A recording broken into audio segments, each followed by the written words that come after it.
All right. I think we finally got it. Guys, I am so sorry for being late. I'm going to be totally honest with you. I got home. I got distracted by a lot of stuff that was going on here, and I just totally lost track of time, and I was just taking my time, making my dinner, eating dinner, and all this other stuff. And all of a sudden, I looked at the clock, and it hit me that I was supposed to be here with you. So again, I'm very sorry. 45 minutes late, totally unacceptable, but it will not happen again. But if you're just joining me, we're going to hop into this. I'm not going to take up a lot of your time.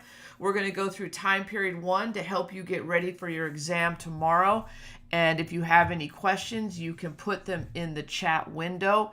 If you're coming in after the fact and you're watching the recording, well, all the information is going to be here for you. So without further ado, I want to go ahead and get into the presentation here. Now, look, listen, we're going through time period 1.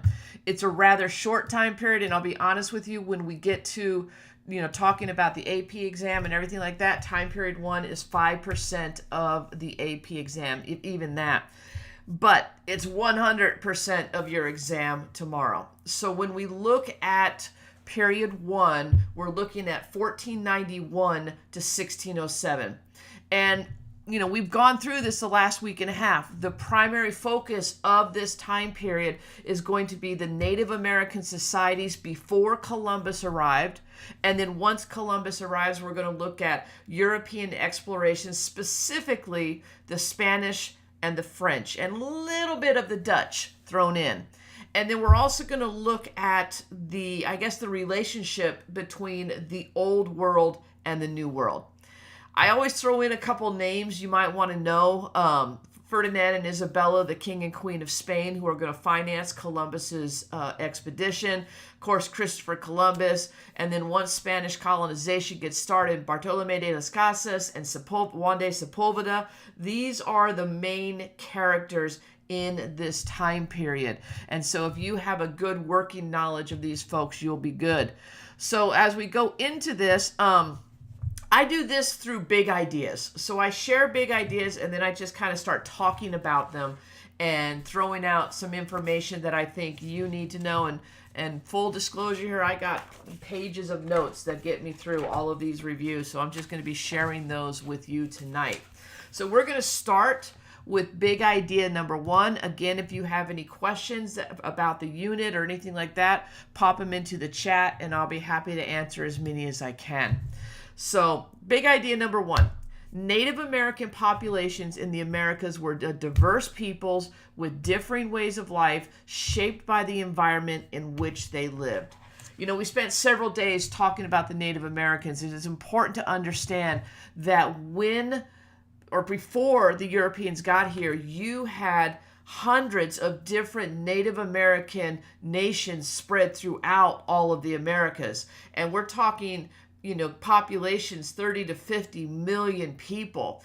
And what we have to understand is that it was very diverse. It wasn't like you just had the Native Americans. You had countless numbers of tribes and everything. And so the way we approach these, all these different tribes and all these different peoples is through the regions.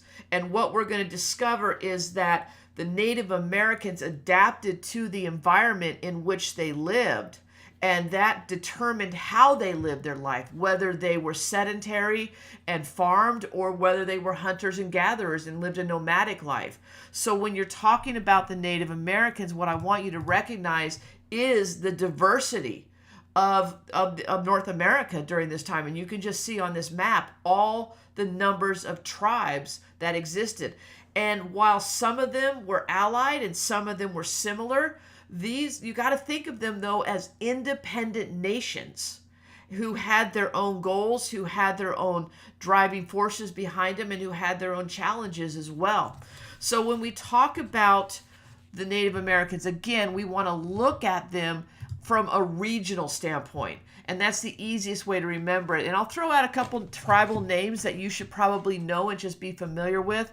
I hit that twice. Sorry, I didn't mean to do that. But essentially, when we look at the Southwest Territory, and actually I'm going to go back to this map because this gives a much clearer picture of the division of the different regions and stuff. The Southwest, They lived, which is interesting, they lived in an arid climate, but they were still successful as farmers because they built these advanced irrigation systems that allowed them to farm. And that's where we're going to see the maize cultivation, and crops like corn is going to be their primary sustenance during this time. What you're also going to see with these tribes is they're going to build small urban centers. They're not living this, spread out life and everything, but they had urban centers where they would trade with one another, they would sell their goods, they would live together and such. And a couple of the tribes that you should be familiar with, and I'll go back to this screen, is the Pueblo, is probably the biggest well-known tribe that we talked about in this region, but also the Anasazi. Those are two tribes that lived in this region, that lived in the farming lifestyle, but had built their homes out of clay. They lived in the cliff dwellings. They lived in the caves. They actually adapted to the environment of the Southwest. The next region we want to look at is the Great Basin. The Great Basin, which is kind of buffered up against the Great Plateau. But when we talk about the Great Basin, it's very similar to the Plains Native Americans, but they're different in the sense that they did have the ability for farming and stuff like that because they were along rivers. There was more fertile soil that they could grow. But they also lived a lot like the Plains Indians, where they lived that nomadic hunter-gatherer style of lifestyle. Tribes you want to know from the Great Basin Plateau region is going to be the Ute, the Arapaho, and some of the Sioux. There's not a lot of Sioux, but like here's the Ute. They were down in there.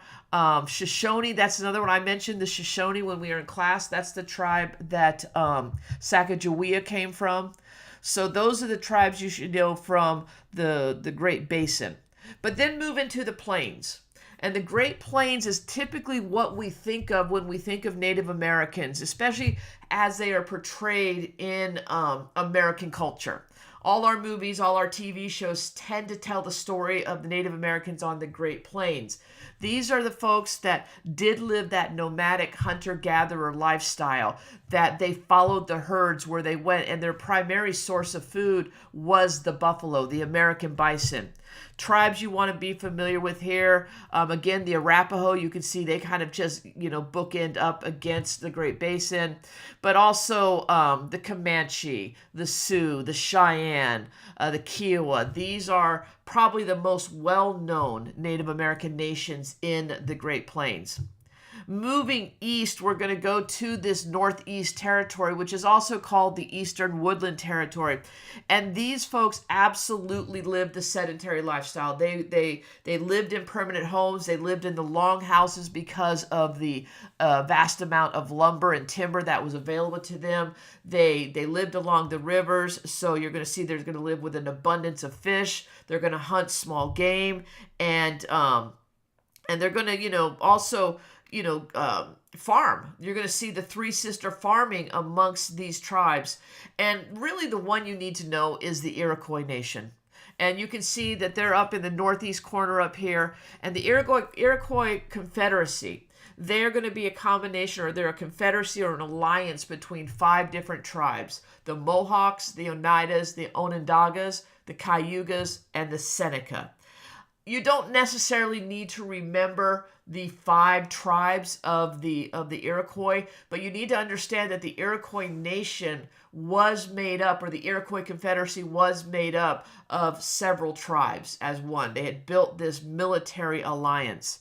And then I want to talk about down here in the Mississippi River Valley, and really going, in the Mississippi River Valley is where they're part of the Eastern Woodland Range, if you will, but if you notice the Mississippi, if you follow this down, you're going to find this crossroads right here. And I don't even know if you can see I don't think you can see my cursor on the screen. But if you look right here along the southeast region and along that borders the woodland region, right in the middle there, you're going to see where the Mississippi and the Ohio River come together. This is where you're going to find the tribe called the Cahokia. And the Cahokia were a trade-based society. and they lived along the rivers, and they actually had a city, and they were the mound builders. They had a city of over 30,000 people who were living there. And this was, we don't tend to think of, large, settlements or large populations when it comes to the Native Americans. We tend to think of them all spread out. But the Cahokia actually, they were that quintessential urban center for the Native Americans. And then finally, the Southeast. The Southeast was a farming region. In the Southeast, you had very fertile soil. They grew a lot of crops. They also did the Three Sister farming there. The tribe you need to know in the Southeast is the Cherokee. We're going to be talking about the Cherokee a lot this year. So understand where they're located. They're primarily located in the current Georgia. Current state of Georgia is where you would have found the Cherokee during this timeline.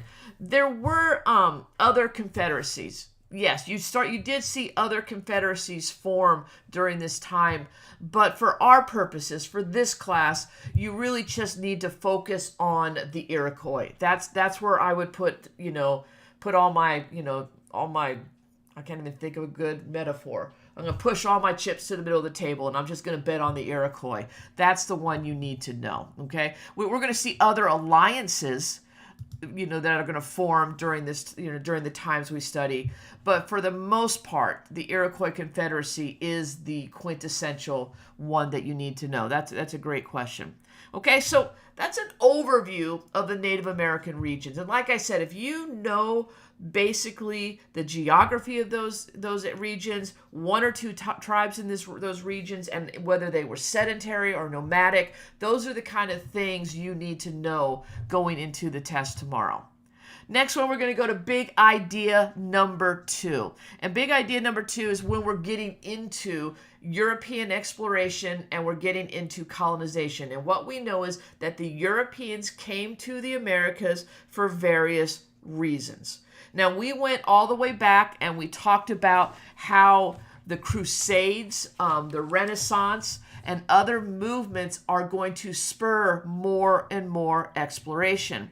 The primary focus of early European exploration was to find new sources of wealth in the Asian markets. Because when you remember, we went to the Crusades and we were introduced to all these new products and materials and stuff that the European people really liked, and they wanted more of it. We talked about how they wanted more cool stuff. Well, now what's going to happen is these nation states that are forming during this time are going to start sending out explorers to try to find more of that wealth, just like they found during the Crusades. And what we're going to see happening is, as they start to explore, as they start to go out into different places throughout the world, what we're going to see is that's going to start to evolve from just looking for new sources of Asian goods and service, or goods and products and stuff like that, to looking for more of Asian wealth. That's going to expand into that idea of mercantilism that we talked about, where we're going to start seeing nations extracting resources from the lands that they're exploring, whether it's gold or silver, or later it's going to be agricultural products. So all of that is going to contribute to Europeans coming to the Americas, because once they got here, they realized the vast amount of natural resources that were going to be available to them from North and South America.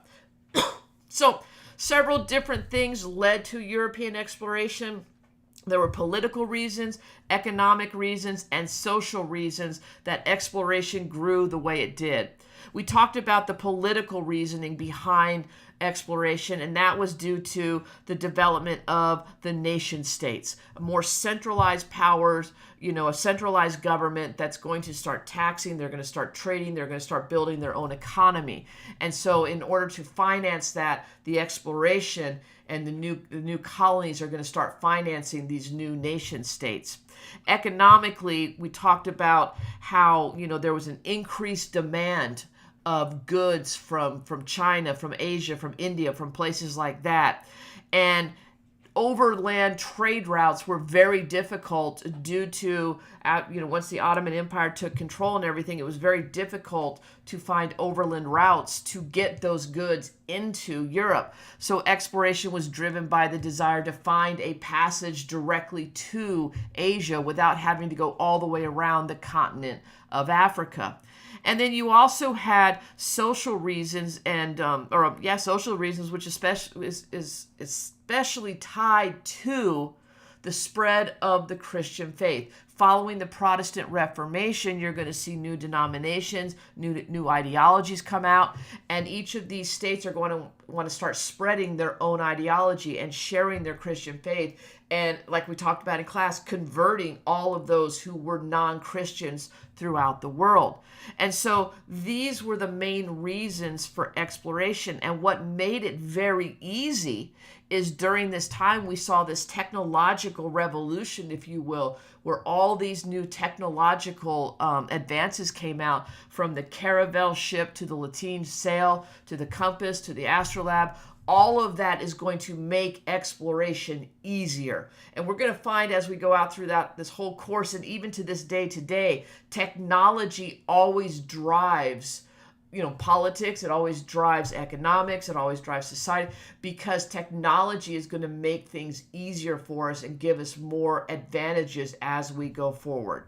So those were kind of the ideas behind why the Europeans came to the Americas. And then once they got here, once Columbus came, we're going to see the Columbian Exchange develop. And the Columbian Exchange is going to result in massive changes, not only in Europe, but also here in the Americas. And just basically remember, the Columbian Exchange is a transfer of people, of animals, of plants, and of diseases from the old world to the new world. And, so if you know a few parts of the Columbian Exchange, I think you'll be good. So, for example, when we talk about the transfer of crops and animals, we're talking about things such as tomatoes and potatoes and corn and turkeys that went from the Americas over to Europe. And then like wheat and rice and soybeans and cows and pigs that are going to come over from Europe to the Americas.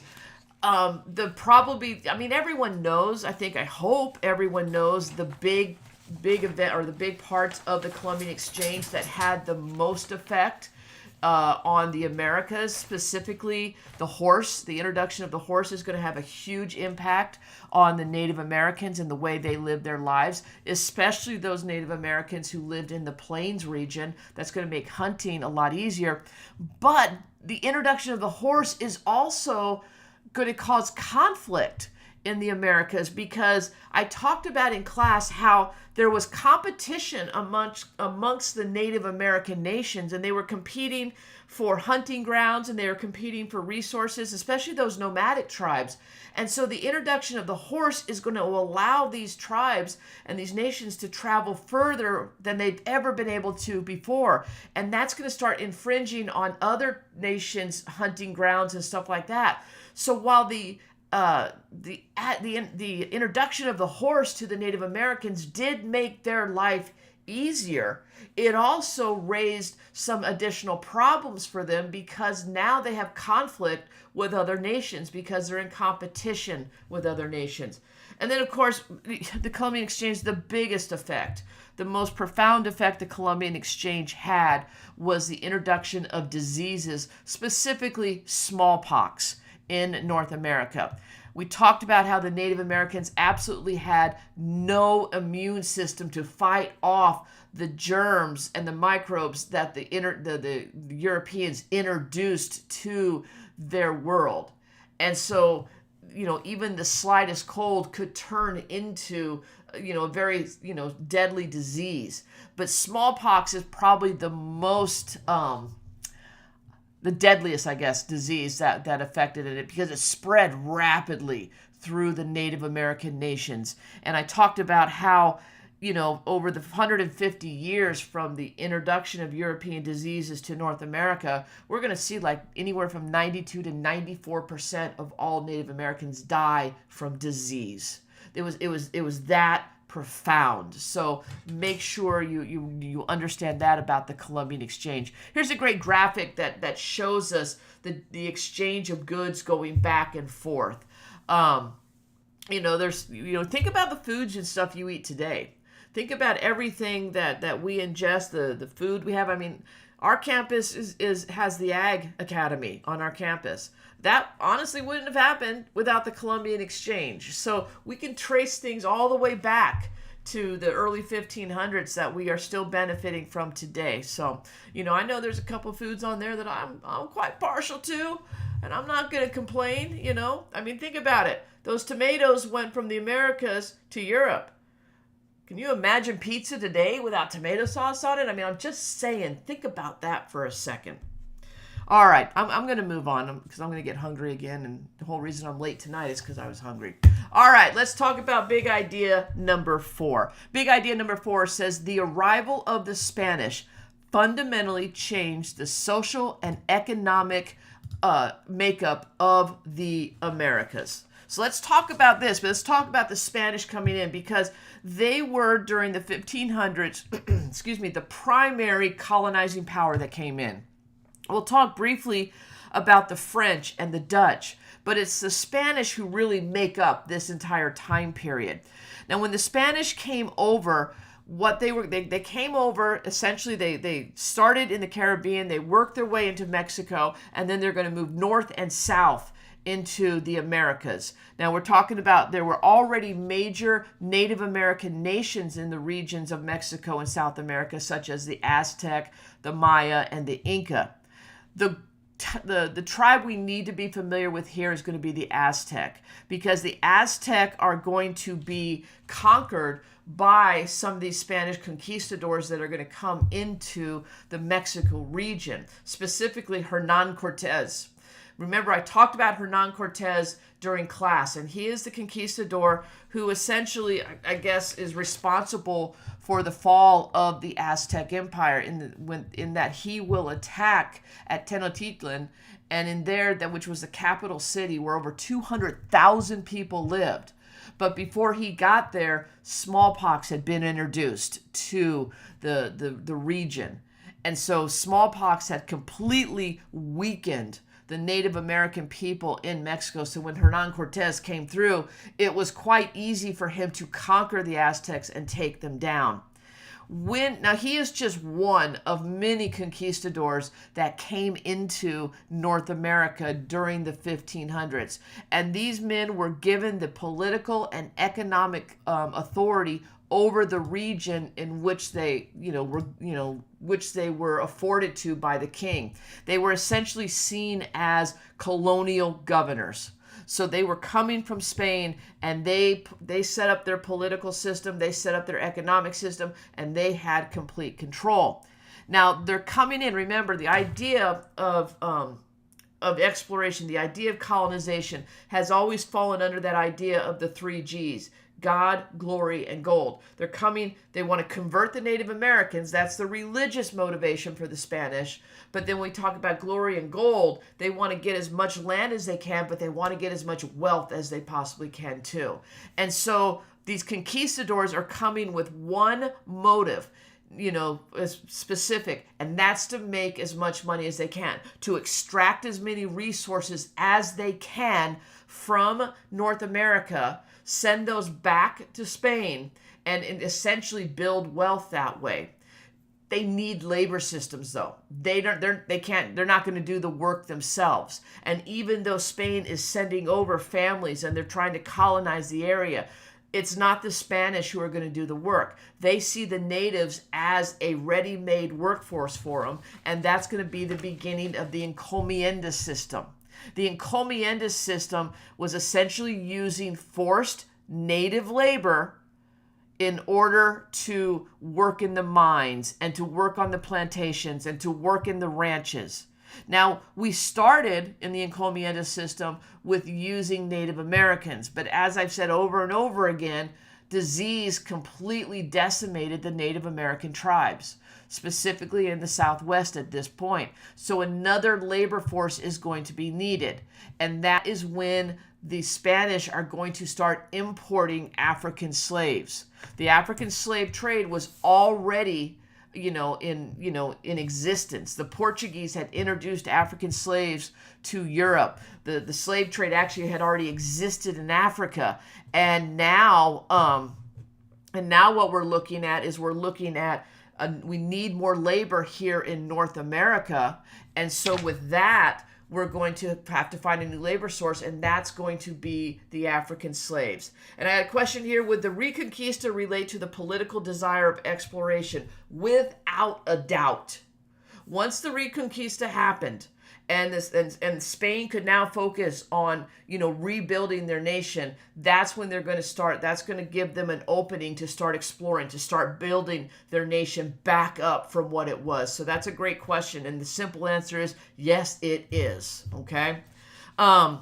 So they're building up their nation. They're building up New Spain here in North America.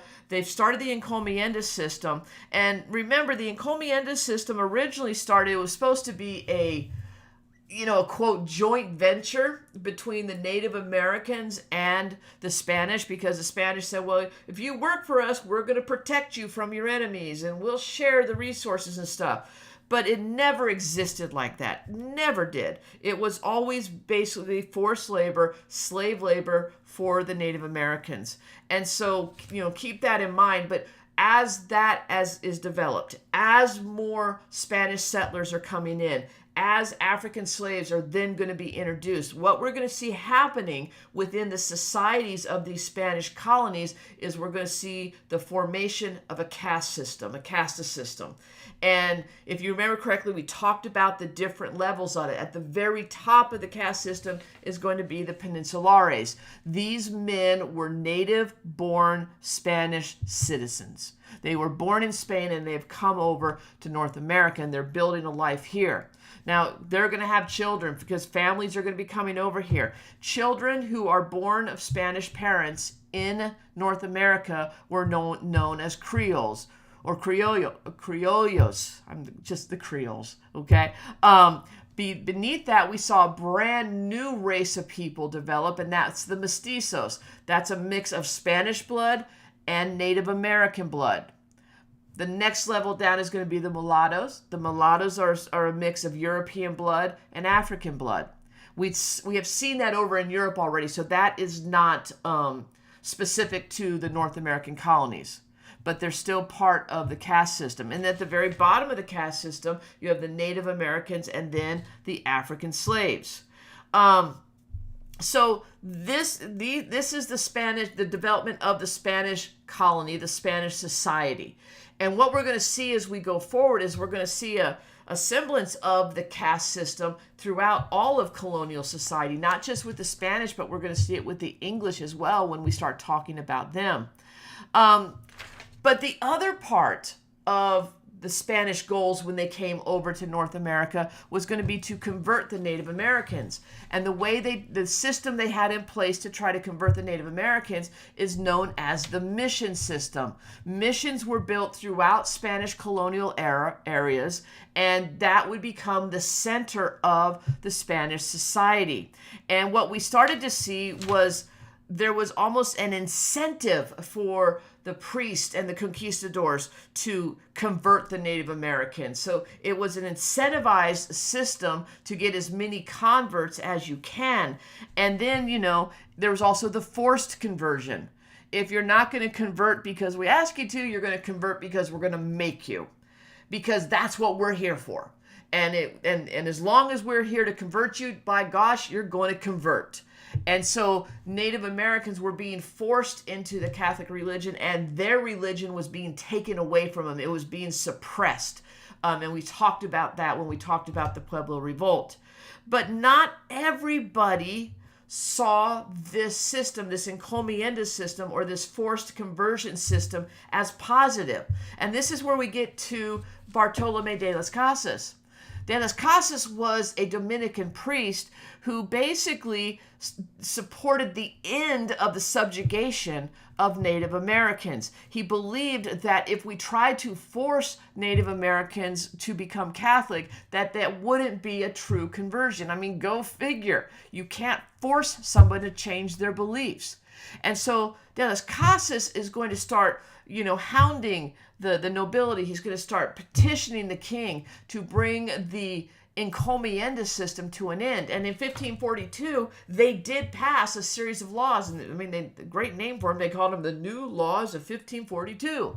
And those essentially said that the encomienda system is going to be dismantled, that we're not going to force Native Americans into labor anymore. And De las Casas actually supported this idea of bringing African slaves into North America rather than forcing the natives into that system. Now, everybody wasn't 100% behind De las Casas. There was a man by the name of Juan de Sepulveda. And Sepulveda is going to argue with De las Casas, saying, are you kidding me? These people are barbarians. Look at the way they live their lives. Look at the way they treat their people. I mean, they're fighting within themselves. And he's seen these different Native American nations fighting against each other. And he goes, well, they're fighting within their own people. He didn't understand the division of nations of Native Americans. He referred back to the Aztecs and how they would sacrifice people on their temples. And they worshipped all these gods and they worshipped animals and stuff. How can you possibly consider them as actual human beings? And that's going to be his argument. And Sepulveda and others are going to argue that they need to be enslaved because that's the only way we can help them. And then it'll be good for them to be our slaves. And so this was the basis of the Valladolid debate. And the Valladolid debate was that, this argument between the encomienda system or not having the encomienda system.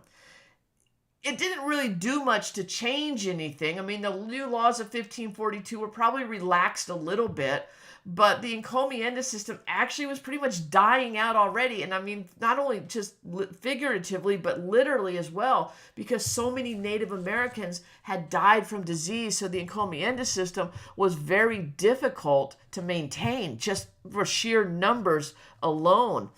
So again, that leads to the use of African slaves and the beginning of chattel slavery. And, chattel means property. And so African slaves are going to be brought over to North America and they're going to be started to be treated as property. Now, just as a background, and I'm not even sure I covered this, but the Spanish basically copied the blueprint for implementing African slaves in their society, and they copied that from the Portuguese.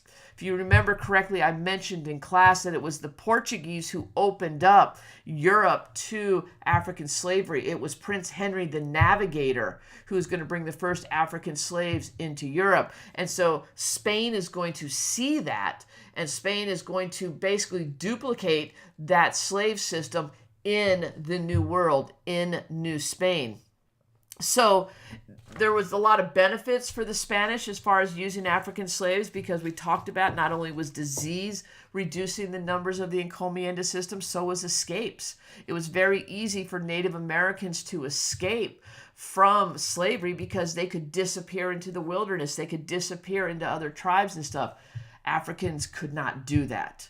They didn't know the area. They didn't know how to survive. So they didn't have that, opening to try to escape their slaveholding. And so, again, we see the beginning of African slavery in North America, starting with the Spanish, and we're going to later see it move on to the English. Okay, so that's kind of everything you need to know about the Spanish. So the big thing is know the encomienda system, know the arguments for and against the encomienda system from De las Casas and Sepulveda, understand, the introduction of why the introduction of African slavery was necessary. Remember the caste system and how that was established. And that's kind of pretty much, the mission system. That's another thing. I'm trying to think of everything I covered here, because I know I'm going through it fast, but this is just supposed to be like a quick review. All right. And so that said, I'm going to go to my last big idea right here. And I'm going to talk about this for a minute. And then while I'm talking about it, this is your chance to kind of go through your notes and start thinking about any questions you have and just start throwing them into the chat, because this is the last big idea I want to talk about. As a result of the interaction with each other, Europeans and Native Americans' understanding of each other changed over time. So here's the situation. The Spanish are going to come in and they're going to see the Native Americans as barbaric and uncivilized, and so they're going to try to control them through things like the encomienda system. Over time, though, we're going to see some Native American pushback to that. I'm speaking specifically about the Pueblo Revolt. 1680. So this is like 188 years after Columbus arrived. So this doesn't happen overnight. But what's going to happen is the Pueblo Revolt, you're going to see, led by a medicine man by the name of Popé. And I told several classes, I'm going to tell you again, Pueblo Revolt, Popé's Rebellion, exact same thing. Those names are interchangeable. Popé's Rebellion, Pueblo Revolt. Popé's a medicine man who is going to organize a number of Pueblo tribes together and he coordinated an attack against the Spanish. What the Spanish had been doing that led to this, other than the encomienda system and everything else, they had been suppressing the Pueblo religion. And we talked about how the Pueblos had their Kachina dolls that embodied the spirits of all the spirits they worshipped and stuff like that. And what we saw was the Spanish priests came into the Pueblo region. They started confiscating the Kachina dolls. They started imprisoning the medicine men, the religious leaders of the Pueblo tribes, just trying to suppress their religion in order to convert them to Catholicism. Well, Popé is going to plan this coordinated attack, and the Pueblo Revolt, what that resulted in, it is going to result in when they attack, all the churches are going to be burned, 400 Spanish soldiers are going to be killed, and 2,000 Spanish colonists are going to be pushed out of the Pueblo region. Now, this is important because this is really the first and really only successful Native rebellion that we see in our history. Now, the success, though, doesn't last forever. It only lasts for about 12 years, and during those 12 years, the Pueblo are going to reestablish their government. They're going to reestablish their religion. But the Spanish are going to come back. They're not just going to sit back and say, oh, well, we lost. I guess we don't get that land. Remember, they're still all about God, glory, and gold. They're still trying to finance the mother country and more exploration and more colonies. So the Spanish are going to go in and they are going to reconquer the Pueblo nations. But the difference is they recognized there had to be some compromise. What you're going to see happening is they're going to allow the Pueblo to hold on to some of their religious practices. They're going to say, hey, listen, we want you to convert to Catholicism, but we're going to let you hang on to part of your culture. And in doing that, that started to create a new relationship between the Spanish and the Native Americans. Was it a great relationship? No. But they started to, over time, start to understand one another. They started to understand their cultures. They started to understand their differences. And that's important for you to understand, because the biggest conflict, the biggest problem that we see between the Native Americans and the Europeans and the Native Americans and the Americans is they just don't get each other. They don't, and in all honesty, a lot of times they don't want to. They just want them to change and be like me and everything will be fine. And that just is never going to work. But in this instant, we're going to see some understanding come into play.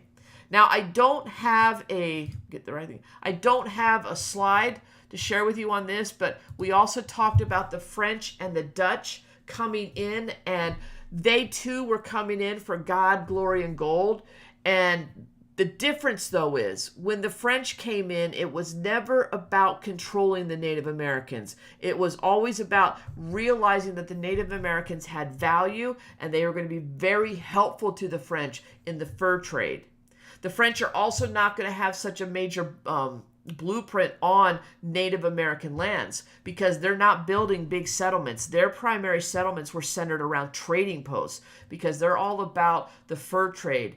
When you talk about trying to convert the Native Americans, they absolutely wanted to do that. They sent their Jesuit priests in, and those priests would go and live with the Native American tribes, and they would learn about their culture, and then they would try to share their faith with them, and they would offer them conversion, and if they converted, great, but it wasn't a forced thing. The Dutch were basically a trade empire. They're going to come in and they're also going to be involved in the fur trade. And their relationship with the natives is going to be similar to the French. I mean, they're going to use them for guides and stuff like that.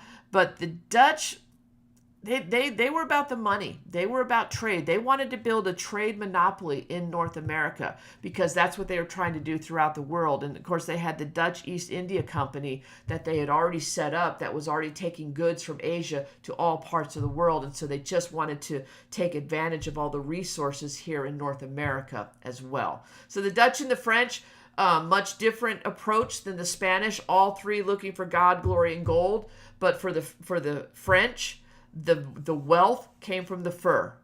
For the Dutch, the wealth came from the fur and from trade. So those are the big differences there. Okay. How did the different contribute to the conflict between them? Let me see. Okay, Marley. How did the differing views about land and ownership contribute to the conflict between them? Was it more of a major push for violence or did it minorly impact? Well, what you have to understand is that there was a complete I guess not disregard, but the Spanish or the Europeans, when they came in, remember in Europe, it was all about property ownership. That's how you gained your power. And so when they came in and they said, okay, the conquistadors are going to come in and say, this is my land, and you're now part of my, essentially, kingdom here in North America. You're not going to have... the Native Americans are going to push back. There is going to be conflict between the two. But from the Spanish point of view, from the European point of view, if they're given that land by the king, everything on that land belongs to them, even the people. And that's how they were able to force the Native Americans into slavery, because they're like, you're on my land, and as such, I pretty much own you already, so I have the right to enslave you within the encomienda system. There was violence. Obviously, the Native Americans are going to fight back. But again, remember, Marley, they were, so weakened by disease and stuff like that. You're really not going to see, or you're not going to need to know. I don't want to say you're not going to see any, but you don't need to know about any major conflicts until the Pueblo Revolt. But the misunderstanding about land ownership, because in their minds, the Native Americans could not even imagine owning land. I mean, we can look at it today and say, well, I can see why they think that way and everything, but they couldn't even wrap their heads around what ownership actually was. So when the Spanish came in and start saying, hey, this is my land, I own this land, you have to either serve me or get off my land, it was just so foreign to the Native Americans that allowed the Spanish to control things even more. So I hope that answered your question. If not, just type in here. Well, Matthew, as long as when I look at your study guide, I can tell that you know about that topic. I'm not going to say you need to have 3 or 5 or 25, but you can give me a couple really good bullet points that show me you understand what you're talking about. So that's kind of what you want to go for that. Basically, you know what? If you get your parents involved, show them your study guide and say, hey, do you kind of understand what I'm talking about here? And if they say, yeah, that looks good to me, I think you're golden. So anyway, all right, what other questions do we have, guys? So I've had people coming in and out, and a couple good questions. I appreciate that. So I'm going to sit here. Generally what I try to do during this time while I'm waiting for questions is I introduce you to the boys. So I'm going to see if I can get the boys up here so you can see them. Come here, Flynn. Get over here. Over here. Can you get up here? Come on, up. Here's Flynn. All right. This is Flynn. Flynn always makes an appearance. He loves being on camera, right? Yeah. And you can kind of see Gilligan back here. He wants to be in here too. The boys are always here with me when I'm doing the reviews. Normally they're laying underneath the table. So Anyway, all right. So, any more questions that I can answer for you guys? Anything you want to know? I know they're my babies. They're such good boys. See, good luck. You saw both of them tonight. All right. What else do we got? Again, I'm gonna wait a few minutes and just see if anybody else puts something in there. But again, I am so sorry about being late tonight, and I'm hopefully, those who tried to tune in at 7, if they come back and look, they can find the taped version or the recorded version. It will be available to you guys. Just bad on my part. It's a new school year for me too. So, all right. Any more questions? I'm going to go once, going twice.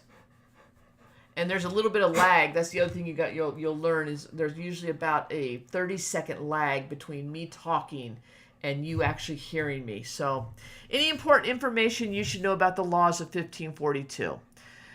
Really, what you want to know is just that they were set up to start dismantling the encomienda system. That Bartolomé de las Casas, his argument against the encomienda system was heard, and so that's why the new laws are going to be passed. Are you going to learn about other major tribes in the future? You absolutely will. Let me just go ahead and pull this up again for you guys, and I want to show this to you. Because I can tell you exactly, I'm going to pull up this map here. So let me change my screen. So when we look at this map here, when we start going through, and this is coming, and obviously we're going to talk more about the Iroquois. Because as we start talking about English colonization, they play a big role. Why do I keep hitting this? I don't know what I hit. There we go. Sorry about that. I don't know what I hit. The Powhatan, the one over here that's kind of on the east coast where you see Delaware, they're right below that. The Powhatan, that's the tribe that Pocahontas comes from.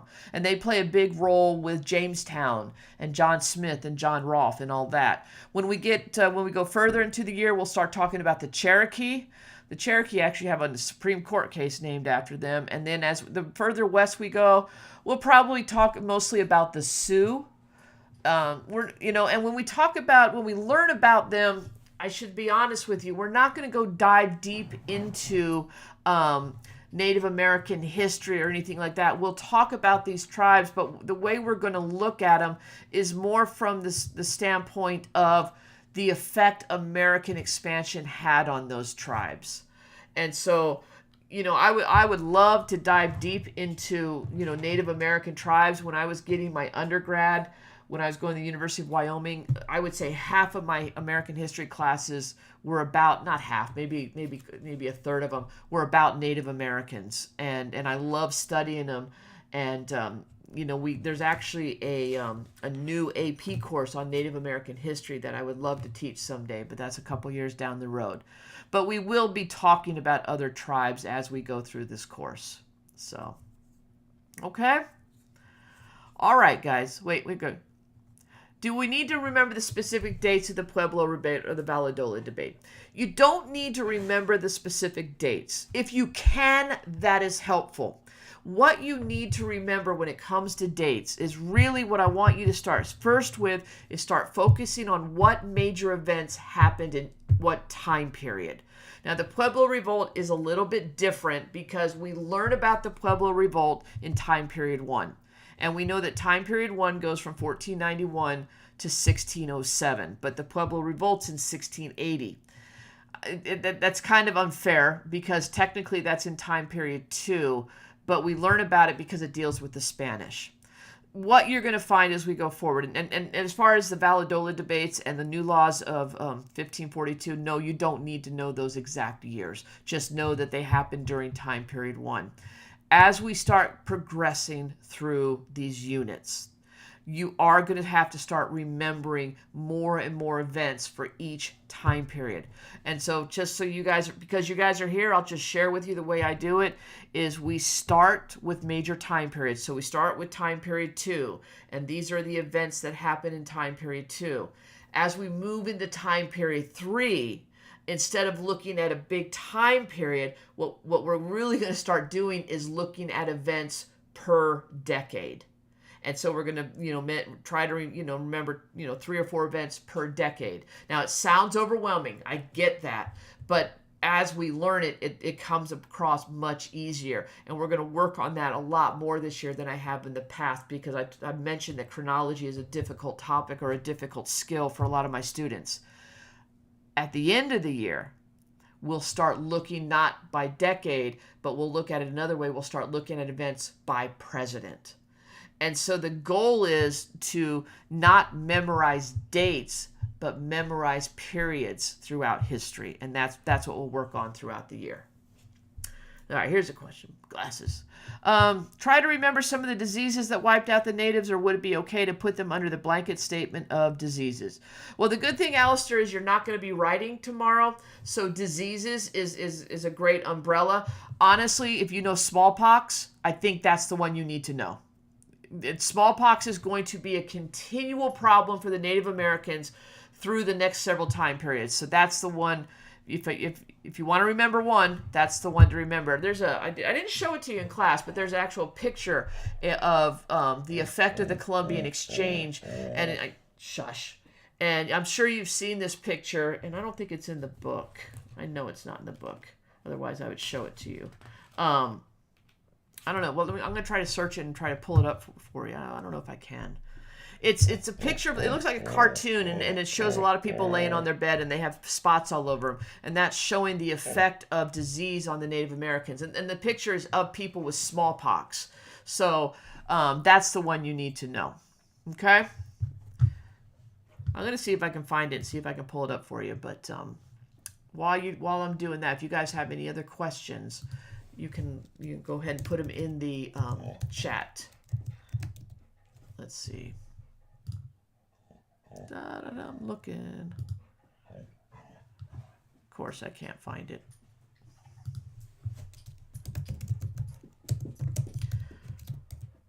Dogs want to go outside. Images. There it is. All right, sorry guys. Let's see. While I'm doing this, any more questions? Guys are waiting to see if I can actually pull this off. I don't know if I can, but we're going to try. Where's my PowerPoint? I got it. Hang on. Insert. Stop. This is riveting. This is riveting watch, isn't it? You know? All right, here we go. Slideshow. From current slide. Let me go here. Let me tell me if you see it. Here we go. There it is. This is the one. This is why I say no smallpox, because this is probably the most well-known image representing the effect of disease on the from the Columbian Exchange. Okay. All right. Here we go. Is there anything you need to know about how the natives lived prior to? Yes. You need to, you answered your own question. So when you're looking at the Native Americans, what you do need to know what their lives were like, how they lived, basically by region. So, how did they live in the Great Plains? How did they live in the Great Basin? And, were they nomadic? Were they sedentary? Did they farm? Did they hunt? Those are the things you need to know, okay? So, and honestly, if you just know the geographical features, you should be able to figure out the life they lived, because geographically, if they were in the plains, the Great Plains, well, we know there's all that you can't farm and grow there because of how harsh the winters are and stuff like that. So they relied on hunting and farming. If you know that the Northeast is all farm or lumber and timber and stuff, that there's fertile soil, that they're going to live in longhouses and they're going to farm, and so that's the kind of stuff you need to know. Okay, so Europe had a big impact on natives, especially with disease, but what would you say is the biggest impact natives had on the Europe? The fresh food from the Columbian Exchange, because what you're going to see is all these new foods. Check it, let me get to it. Look at all these foods that are going from the Americas to Europe. This is going to essentially bring a better diet to the Europeans, which is going to extend their lifespan. And what's going to happen as a result of that, you're going to start seeing population growth in Europe, especially, in the Western Europe, and that population growth is going to lead to more colonization down the road, because there's going to be spaces, like especially in England, where it's called the enclosure movement, but there's not going to be enough land for everybody. So people are going to start looking for new sources of land for themselves. So the biggest impact of the Columbian Exchange on Europe is improved diet, which is going to increase the population and the lifespan of the Europeans. Dun-dun-dun. Are we focused on the tribes like Cherokee and Pueblo, or the large groups? You're going to be more focused on the tribes of North America. Really, the only tribe that I think you need to know is from any outside North America is going to be the Aztec. We talk about the Inca and Mayan just because we wanted you to understand that there were these large Native American empires, these empires that, and when we talk about these empires, they rivaled the cities of Europe at the time. So it's not like they were, because we talk about how the Europeans saw them as uncivilized and backwards and stuff. They had these huge cities, these huge empires that were very similar to what you saw, in Paris and London and places like that.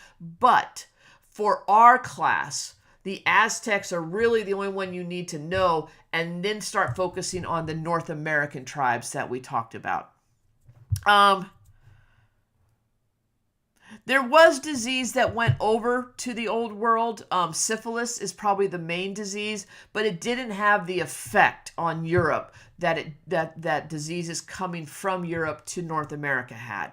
Remember, the people in Europe, they had already been exposed to all these different types of diseases. So even though a new disease is being introduced, it wasn't as devastating as it was for the Native Americans. And just one thought I had as we were talking about that's another reason why the African slaves were economically more feasible for the Spanish, because the Africans had been exposed to European diseases as well. So they didn't, so they had the immunity to work with Europeans. And so bringing them over here economically was a better choice for the Spanish. And they didn't see the losses that they did, like with the Native Americans. Was the main economy that the natives used based on capitalism? Okay, the natives, when we talk about economic systems, I don't want you to think about the natives, because the natives, they traded and they did stuff like that. But when we talked about the economic systems, we're primarily talking about the Europeans, okay? And so just don't worry about the economic systems of the natives. There were some capitalistic ties, but there were also a lot of socialist and ideas, because remember, they shared the land, they shared their resources and stuff like that. But there was some capitalism because of the trade and the economies of the Native Americans. But that said, when we talk about capitalism, that's going to be more about the European nations. Remember, they are going to shift. We're going to see an evolution of economic systems from feudalism to capitalism, and then mercantilism will become part of that capitalistic ideology. And that's when you're going to see the European countries see the value in the colonies, where they can start extracting raw materials from their colonies, turn them into finished goods, and then resell them back to the colonies. Okay? So that's a great question about the natives, but when we start talking about economics, just focus, your thoughts and your studies on the Europeans, and then it's going to be later the Americans, okay? Great question, though. Okay. Anything else? You guys are coming up with good questions. I appreciate that, because honestly, what drives this whole thing is the questions that you guys come up with. Because I can talk, but it's better if I just answer questions for you. All right, this is going to be the 2-minute warning, because we've been going for 58 minutes right now, and I like to cut it off at an hour. So we got about a minute and a half to go.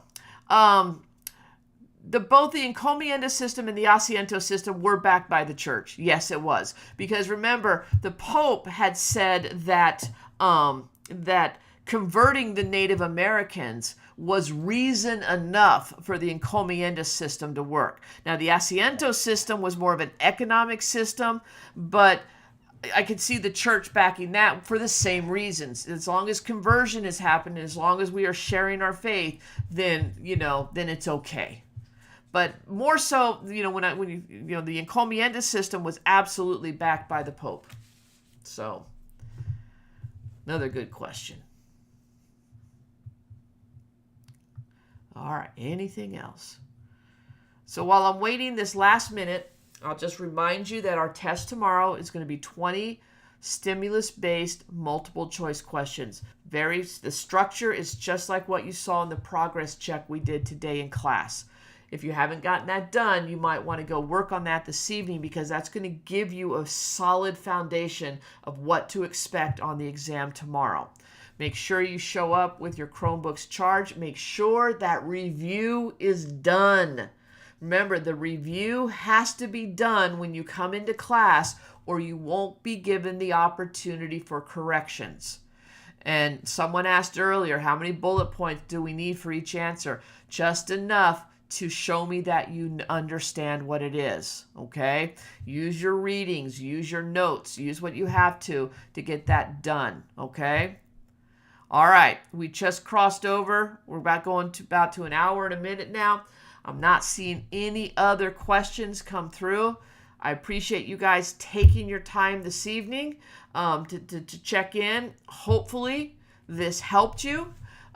This is no, Marlene, just all multiple choice, no short answers on this test. Those come down the road, so get excited about those. I do these every exam. Every night before an exam, I do these reviews. Some are longer than others. This one actually went a lot longer than I expected. Normally I knock this one out in about 40 minutes, but that's okay, because as long as you have questions, I answer them. But that's what I got. That's all I got tonight. I'm going to go back to my life out here, and I hope you guys have a great evening, and we will see you tomorrow. Good luck on the test. I know you're going to do great because you're here, so you're already preparing. All right. We'll see you around the bend. Have a great evening. Bye-bye.